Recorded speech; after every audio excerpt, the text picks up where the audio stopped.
bakunzi mudukurikira mu kiganiro igihe c'impemburo abariko baratwumviriza muri benshi canke uwutwumviriza ari umwe, ndabaramukije amahoro ya Kristo. Reka dusome mu gitabo co Kuvayo igice ca 3 umurongo wa mbere gushika ku murongo w'8. Kuvayo igice ca 3 umurongo wa mbere gushika ku murongo w'8 handitswe ngo, umutwe w'amajambo handitse ngo Imana yiyereka Mose mu gisaka caka umuriro. Ico gihe Mose yaragira umukuku w'intama za Yetiro sebukwe, umuherezi w'Imidiyani, aturukiriza umukuku hirya y'ubugaragwa ashika ku musozi w'Imana i Horebu. Umumarayika w'Uhoraho amubonekera mu rubeya rw'umuriro uva hagati mu gisaka c'amahwa, aritegereza abona ico gisaka cakamwo umuriro ariko nticatemuka.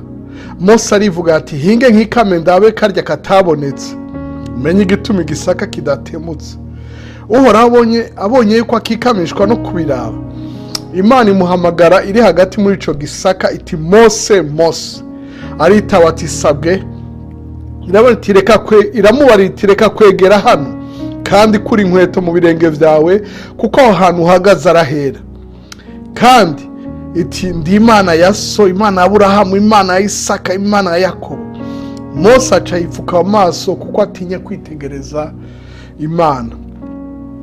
Uhoraho aramuhora ati, nukuri abantu banje bari muri Egiputa nabonye amarushwa barimo, numvise gutaka kwabo batakishwa n'abakoresha babahindagiza, kuko nzi imibabaro yabo.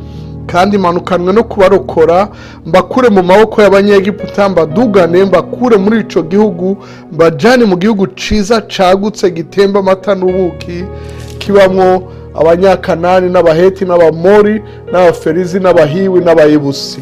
Imana ishimirwe ijambo ryayo.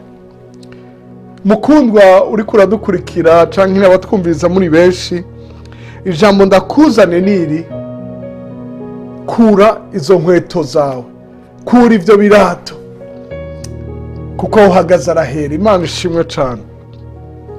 Kura ivyo birato vya kahise. Ntituzi izi nkweto Mose yari yambaye ko arizo yavanye muri Egiputa, kuko yari amaze imyaka 40 aho Imidiyani. Ntituzi ko arizo yaronkeye ngaho, ariko hari ico bivuga. Mose Imana musanze ahantu asanzwe akorera, kumbure ko yakwasengera cane hahindutse ahera. Aha nicaye mu biro, nawe ushaka unkurikira uri mu biro, unkurikira uri mu murima, unkurikira uri mu gikoni, unkurikira uri muri sano, uri mu gitanda, ngoma ndakubarire ngo witege guhura n'Imana aho uri hose. Nawe ukure izo nkweto, ukure ivyo birato vya kahise vyo muri Egiputa, vya bindi wamugendana navyo mu bugaragwa, sinzi umukungu wahuye navyo, sinzi vyagutsitaje, sinzi vyakwabaje. Ukure, kuko Imana igomba igutume, kuko Imana yumvise gutaka kw'abantu bayo, kuko Imana igomba ihindura ibintu, ariko igomba ikorane nawe wemeye gukura ivyagutsitaje, ivyakwabaje, ivyo wagendeyemo vyose. Hari ahantu amenyereye. Umuntu umwe yaravuze ati, kumbure yarayihagaritse aho hafi aharagirira, kumbure intungwa zarahataye amase, ariko hitwa hera ku musozi w'Imana. Nta kindi kintu tuzi cari bwahabe mbere yiwe. Kumbure ko yakwasengera hahindutse ahera h'Imana.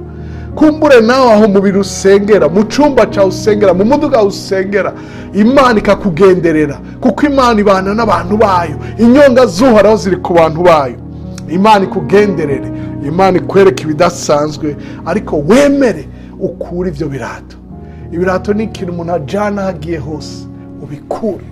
Wemere kubikura, wemere guheba ivyakwabaje. Imana igomba igutume muri Egiputa, ntigomba kujana ivyo wavanye vyagukomerekeje. Ivyagukomerekeje muri kahise ubikure. Kura ivyo birato vyo muri Egiputa, kura izo nkweto z'imbere kuhura n'Imana. Ukure ivyagutsitaje, ukure ivyakwabaje, ubabarire, wemere Imana ikuruhure, wige kugendana nayo bundi bushasha, kuko igomba yiyerekane, igomba igusanga aho nyene, igomba igutume, igomba ikudugane, igomba igukoreshe muri abo bariko bararira, muri abo babuze amahoro, muri abo bihebuye. Imana iguhezagire cane. Urakoze kudutega yombi, uragahezagirwa.